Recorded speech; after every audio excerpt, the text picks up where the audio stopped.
दोस्तों, सुशांत सिंह राजपूत से पहले फैंस बॉलीवुड के दीवाने थे। फैंस के लिए सलमान खान तो जैसे सबसे बड़े सुपरस्टार थे। सलमान की फिल्मों के लिए फैंस दिन गिनते रहते थे। सबको लगता था कि सलमान बेहद अच्छे कलाकार हैं और एक अच्छे इंसान भी। मगर सुशांत के जाने के बाद सबको धीरे धीरे न सिर्फ सलमान बल्कि पूरे बॉलीवुड की हकीकत समझ में आ चुकी है। फैंस को नेपोटिज्म से लेकर ड्रग और उनकी साजिशों का पता चल चुका है। अब फैंस को इनके नाम से भी नफरत हो गई है और इसका पूरा असर इनके शोज और इनकी फिल्मों पर साफ पड़ता दिखाई दे रहा है। अपने शो की टीआरपी बढ़ाने के लिए कोई कितना गिर सकता है, ये कोई सलमान खान से सीखे। सलमान ने बिग बॉस की टीआरपी बढ़ाने के लिए इतनी घटिया और नीच हरकत की है कि इसे देखकर आपको गुस्सा आ जाएगा। सलमान ने बिग बॉस के लिए सुशांत सिंह राजपूत को हथकंडा बनाया और तो और जानबूझकर नेपोटिज्म का मुद्दा उठवाया और सुशांत के लिए बेहद गंदा गंदा कह दिया। तो क्या कहा सलमान ने? क्या है सलमान खान की गंदी साजिश? टीआरपी के लिए कितना गिर गए सलमान? आपको बताते हैं सब कुछ, मगर उससे पहले हम आपको एक बार फिर याद दिला दें दोस्तों कि बॉलीवुड में अगर किसी शख्स ने सुशांत का सबसे ज्यादा जीना हराम कर रखा था तो वो कोई और नहीं बल्कि सलमान खान ही थे। सलमान ने सुशांत और सूरज पंचोली के झगड़े के बाद सुशांत को न सिर्फ अपनी फिल्मों से निकाला था बल्कि उनके हाथ से दूसरे बड़े बड़े प्रोजेक्ट्स भी छीन लिए थे। दूसरे डायरेक्टर्स और प्रोड्यूसर्स के साथ मिलकर सुशांत की फिल्में छीन ली थी। सुशांत का बायकॉट करवाया था। उन्हें मानसिक रूप से पूरी तरह से तोड़ने में, उनका करियर बर्बाद करने में सलमान ने कोई कमी नहीं छोड़ी थी।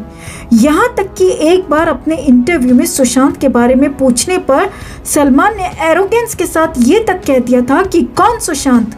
ऐसे में अगर आप सलमान को इस सवाल का जवाब देना चाहते हैं कि कौन थे सुशांत, तो सुशांत की ये मुहिम हरगिज न छोड़ें। सुशांत के इंसाफ की लड़ाई में हमारे साथ जुड़ें। हमारे चैनल को सब्सक्राइब करें और इस वीडियो को ज़्यादा से ज़्यादा लाइक और शेयर कर इन बड़े बड़े बॉलीवुड गैंगबाजों को बता दें कि बॉलीवुड इंडस्ट्री इनके बाप की जागीर नहीं है।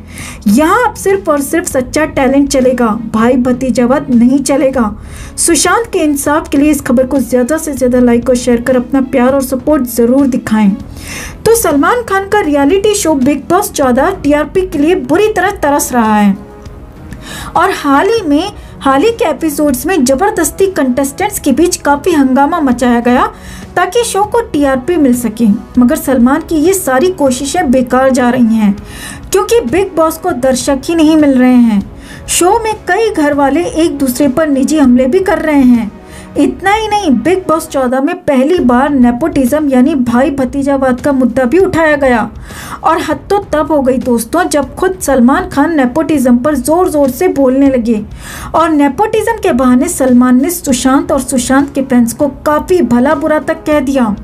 सलमान ने बेहद चतुराई दिखाते हुए सुशांत का नाम तो नहीं लिया लेकिन सुशांत के लिए ये सब कुछ प्लान करवाया। जी हाँ, पहले राहुल वैद्य को जानबूझकर नेपोटिज्म का मुद्दा उठाने के लिए कहा गया और फिर जान से उस पर जवाब देने को कहा गया। सबसे बड़ी बात यह है कि यह सब कुछ प्लान था और स्क्रिप्टेड था। अंत में स्क्रिप्ट के मुताबिक सलमान आकर खुद खड़े हो गए और कहने लगे कि जो खत्म हो गया वो डरपोक था। जी हाँ, सलमान ने सुशांत का नाम लिए बगैर कहा कि जो खत्म हो गया वो डरपोक था, जो नहीं कर पाया उसकी अपनी कमी थी, हमने किसी को भी नहीं रोका। सलमान खुद को संत बताने लगे। सलमान ने जानबूझकर सुशांत के फैंस को नीचा दिखाने के लिए ये चाल चली और इसकी बाकायदा पूरी स्क्रिप्ट भी तैयार करवाई। सलमान ने कहा कि बॉलीवुड में सबको मौका मिलता है लेकिन जो खुद को साबित नहीं कर पाता वो नेपोटिज्म का रोना रोने लगता है। लेकिन सलमान को ये याद नहीं है कि सुशांत ने जितनी भी फिल्में दी हैं वो एक से बढ़कर एक थी और उनकी एक्टिंग का डंका न सिर्फ हिंदुस्तान बल्कि पूरी दुनिया में बजा हुआ है। सुशांत भाई भतीजावाद के चलते यहाँ तक नहीं पहुँचे थे बल्कि अपने टैलेंट और मेहनत के बलबूते अर्श से फर्श तक पहुँचे थे। अब सब जानते हैं कि बिग बॉस सलमान का शो है और सलमान जो चाहते हैं वो इस शो में होता है।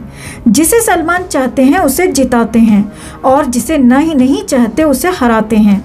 और यहाँ पर भी सलमान ने बिना नाम लिए सुशांत की बेइज्जती करने के लिए ऐसा प्लान किया और इसके लिए पूरी स्क्रिप्ट भी तैयार की।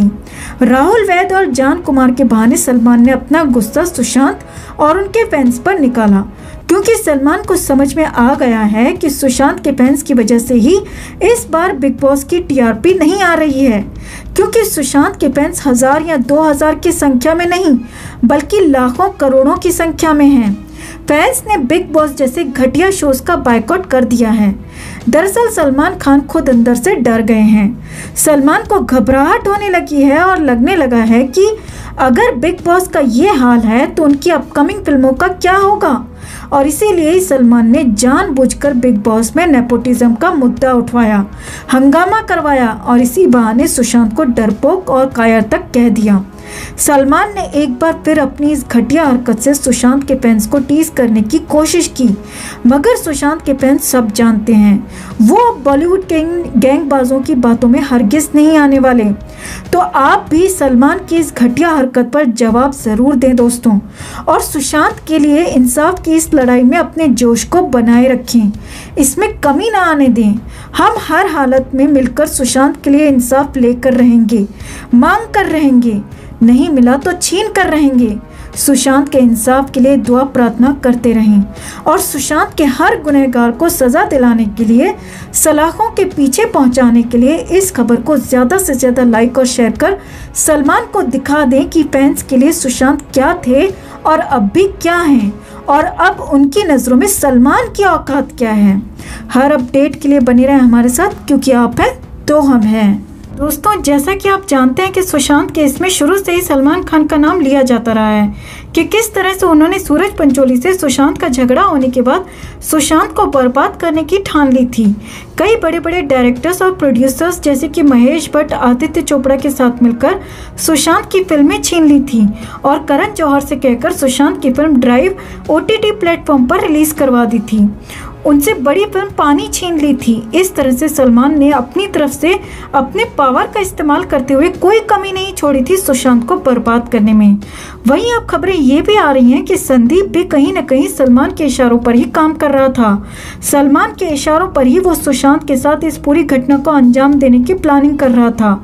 संदीप इन्हीं सारे बॉलीवुड दिग्गजों के साथ मिला हुआ है और संदीप ही सुशांत की कई ऐसी बातें इन तक पहुंचा देता था जिसके चलते वो सुशांत के साथ अपने काले मंसूबों में कामयाब हो पाते थे। तो संदीप एक बहुत बड़ा गद्दार है और संदीप सिंह सलमान का बहुत ज़्यादा करीबी भी माना जा रहा है। एक पालतू कुत्ता ही समझ लीजिए दोस्तों, जहां वो सलमान के इशारे पर ही सुशांत की हर खबर सलमान तक पहुंचा दिया करता था। अब तो एम्बुलेंस ड्राइवर ने भी संदीप का पर्दाफाश कर दिया है कि संदीप झूठ बोल रहा है, उसने मुझे कोई पेमेंट नहीं दी, मुझे आखिरी पेमेंट सुशांत के मैनेजर सैमुअल मिरांडा ने दी है। ऐसे में बहुत ज़रूरी बन जाता है कि संदीप पर भी शिकंजा कसा जाए और संदीप से भी कड़ाई से सख्ती से पूछताछ की जाए और इन बड़े बड़े बॉलीवुड दिग्गजों पर भी सुशांत को टॉर्चर करने, बर्बाद करने के लिए कार्रवाई की जाए। अगर आप भी हमारी बात से सहमत हैं दोस्तों, तो इस खबर को लाइक और शेयर कर अपना प्यार और सपोर्ट जरूर दिखाएं। साथ ही कमेंट कर अपनी राय भी शेयर करें। हर अपडेट के लिए बने रहें हमारे साथ, क्योंकि आप हैं तो हम हैं।